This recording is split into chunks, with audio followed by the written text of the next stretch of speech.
This video is a critique of Professor Hans Hermann Hoppe. It's also a critique of how I see his arguments used by libertarians.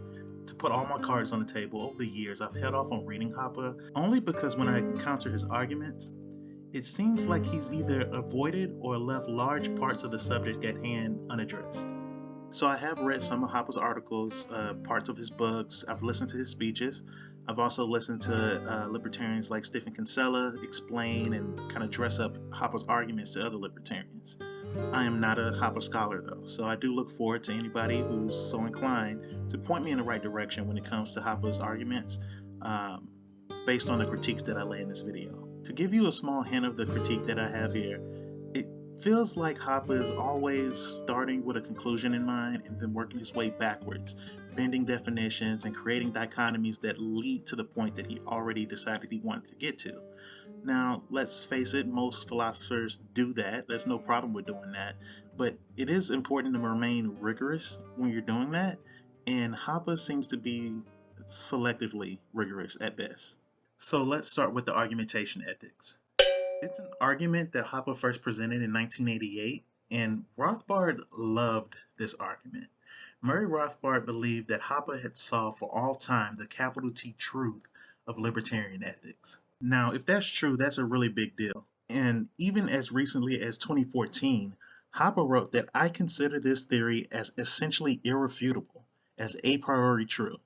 In my estimation, this theory represents one of the greatest, if not the greatest, achievement of social thought. It formulates and codifies the immutable ground rules for all people, everywhere, who wish to live in peace. Hoppe's argumentation ethics can be summed up as follows. For argumentation to occur, the participants basically agree to respect each other's rights. It may not be stated explicitly, but participants do believe that they own their own mind and can change the other person's mind because that person owns theirs. If that ethic underpins all persuasive, non-coercive argumentation, then that puts any argument that seeks to advance socialism or outright criminalism in a bind. It's self-contradictory to assume some form of self-ownership to engage in argumentation in order to advance anti-property and anti-self-ownership claims. Every non-coercive ethical claim has to be advanced through argument, and therefore, they all, on some level, depend on the anarcho-libertarian ethic. Now, this is not his complete argument, and you can find the full argument online if you're so inclined, but I will remind you, however, that he does consider his full argument to be an ironclad proof of libertarian ethics. This formulation has been met with criticism. Professor Roderick Long doesn't think that any of Hoppe's premises actually work. The Mises Institute's Robert Murphy and Gene Callahan point out that, among other things, Hoppe may be conflating control with ownership. David Friedman points out that Hoppe has to skip a lot of steps in order to arrive at his preferred form of libertarianism being justified. And Professor Jason Brennan points out that he's conflating a permission right with a claim right, and thus his argument fails.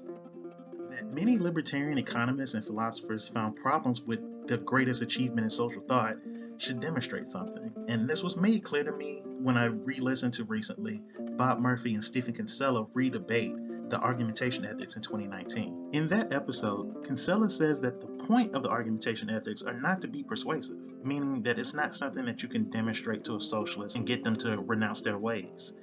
Instead, and I'm not quoting Stephen Kinsella here, the ethics are just supposed to be quote-unquote for us, a way to know we're right. And I think this is a dangerous place to be intellectually. This argument works like a preacher turning to the choir and saying, hey, you know, I have proof of God's undeniable love for me. Do you know how I know God loves me? It's because the Bible tells me so. Good arguments don't do that. So you probably yourself would agree that the socialist norm cannot be argumentatively justified. Would you agree with that? Would you agree that Hoppe is correct in saying that socialists cannot argumentatively justify their socialist claims? Okay, this is So this is going to sound like I'm being real nitpicky here or whatever, or slippery. Right. I happen to believe that it is a true statement that socialism cannot be justified ethically. Yeah. But I don't know how to prove it. How do you think about that? I understand that, but that's fine. But you agree, so you think Hoppe is right that socialism cannot be argumentatively justified. Mm-hmm. Well, but that's what his argument is that you can't argumentatively justify socialism. And you agree with that. Yeah, but he didn't establish it. So if I say, Yeah, but you didn't either. I know, but So at you least I'm both admitting it. So I think Okay, I I'm being know. more So straightforward. yeah, but the whole criticism of Hoppe can't be that he shouldn't have big britches and think that he's done more than he has. I mean, you actually agree with what he says, and you don't have a better argument, and you don't know what the argument would be. So at worst, he's no worse than you. You both agree. No. Hang on. So now finally we're having a substantive, sharp disagreement here. Yeah, You're saying, damn look, you. Hoppe's made an argument to establish X. You agree that X is correct, and your mere quibble is that his argument is invalid? Give me a break, Bob. That's what you're saying to me? It would be really convenient if just the act of argumentation presupposed libertarianism, but it's too good to be true, and it's kind of juvenile. Much of Hoppe's argument suffered from a similar flaw. A lot can be said about Hoppe's immigration views.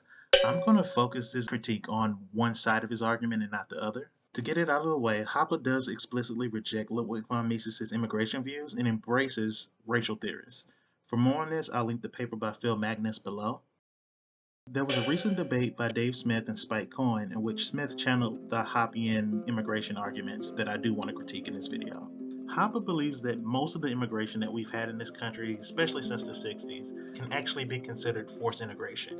Since the government owns the public square and controls the immigration system, when it allows people into public lands and compels businesses not to discriminate, it is actually forcing integration.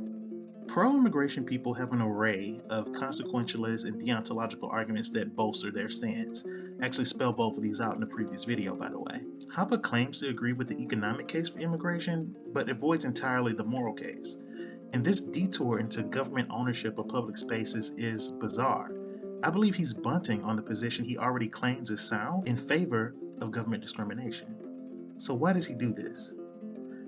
As I've alleged earlier, Hoppe has made up his mind already and is working backwards to justify the immigration restrictions that he prefers.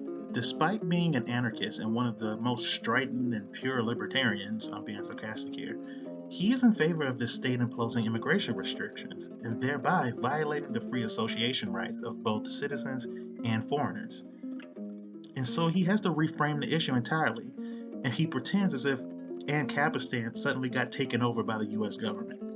It is clearly motivated reasoning, and he doesn't apply this reasoning anywhere else. The idea that we as libertarians can ignore and even endorse the state's rights violations is a point that he does not believe on any other issue. Right now, there are a bunch of property owners who want to trade, rent to, and contract with immigrants, and the state and apparently Hoppe want to stop them because of reasons. My first encounter with Hoppe's democracy versus monarchy thing was actually at a party. I was at some libertarian thing, and out the corner of my ear, I hear the tail end of some guy making a point that he prefers monarchy over democracy. And I was thinking, what the hell is that guy talking about? But I later came to realize that that guy was just reading a bunch of Hoppe. My next encounter of this was in college. I was a poli-sci major, and my senior seminar was a course on democracy. And we spent the entire year reading various democratic theorists and their hopes and dreams for how democracy could ennoble us and make us better people. And I wanted to make my final paper for that course just a massive critique of the entire course. And while I didn't actually get around to reading Democracy Got That Failed, I did put it in the back of my mind as something to get around to. I did honestly prejudge the book because I knew that Hoppe had a discussion about democracy being less desirable than monarchy, and it just seemed weird to me, and I didn't want to explore that topic in my paper. So instead, I picked up Brian Kaplan's The Myth of the Rational Voter. I circled back around to Democracy That Got That Failed a few years later after reading Jason Brennan's Against Democracy. And my criticism of Hoppe's arguments on this topic comes in large part because I read those two books first. Let's keep in line with the trend I identified earlier in this video. Let's just suppose that Hoppe was sitting around one day and thinking to himself the following. Gee, I really love property rights and ownership. Everything good about social cohesion in some way stems from them. I bet societies where kings and queens owned everything are superior to societies where the demos, or the public, or the collective own everything. I should explore this more. And then he proceeds to justify these two thoughts by marshaling all manner of arguments like war and short term gratitude versus long term investment and incentives into arguing that monarchies are somehow better than democracies. Now, I'm only barely recreating his actual arguments here. You can find the full thing online or go to find other videos that summarize his arguments. He basically argues that a lot of the biggest, largest empires that this world has ever seen all had some type of parliamentary or senatorial or representative democratic system. We also see that there's probably an incentive problem where those who are in power for only a short amount of time are incentivized to reap the rewards and be reckless, whereas those who rule for longer terms actually have a chance to invest in the country and reap the rewards over a longer term. I'm going to poke some quick holes into his arguments and then move on to what I think is actually the fatal flaw here. His point on the incentives aren't as rigorous or as fleshed out as I think it should be. Sure, hypothetically, if somebody is in charge for a short amount of time, they want to reap the rewards and don't really care about the future. But parties tend to want you to vote for their party again, and so there is an incentive to not run the country in the ground immediately. Think of Bill Clinton. He's a former king whose entire purpose since leaving office is to remind people how good things were back when he was in charge, and that they should vote for his dynasty, his party, again. Also, his point about the wars popping up since we've seen the rise of liberal democracies seems very easy and incomplete to me. To point out the problem here, I need to go into what I think is the fatal flaw of his entire argument. The monarchy stuff is a distraction. It is a long held belief of libertarians that smaller consent based governments are superior to large behemoth governments that trample people's rights. You can argue that any regime is better than current big day massive states as long as you stipulate that they're smaller and based on consent. It could be a direct democracy, an oligarchy, a commune, or a monarchy. Hoppe prefers monarchies because it's the closest regime that respects ownership. It's what if the state was privately owned? Someone else can recreate his argument, though, using his very same benchmarks of war and incentives to argue that any other hypothetical regime is superior to real world democracies. I think this book also benefits from the allure of being forbidden knowledge. As I stated, I read two other books critiquing democracy before I got to Hobbes. Those two books were empirical, they were also written by ANCAPs, and they also engaged with the current and long standing arguments of actual democratic theorists. Whereas Hobbes felt like he had an ideological point he wanted to get to no matter what. Yes, we live in a world that uncritically fetishizes democracy as an ideal, but it's okay to soundly critique that ideal without being an edgelord who wants to sound like a rebel at libertarian parties. And now it's time for his left versus right stuff. This is an argument I've seen deployed by basically every right libertarian. I have a previous video here critiquing a Mises guy who was obviously using this formulation with Bob Murphy.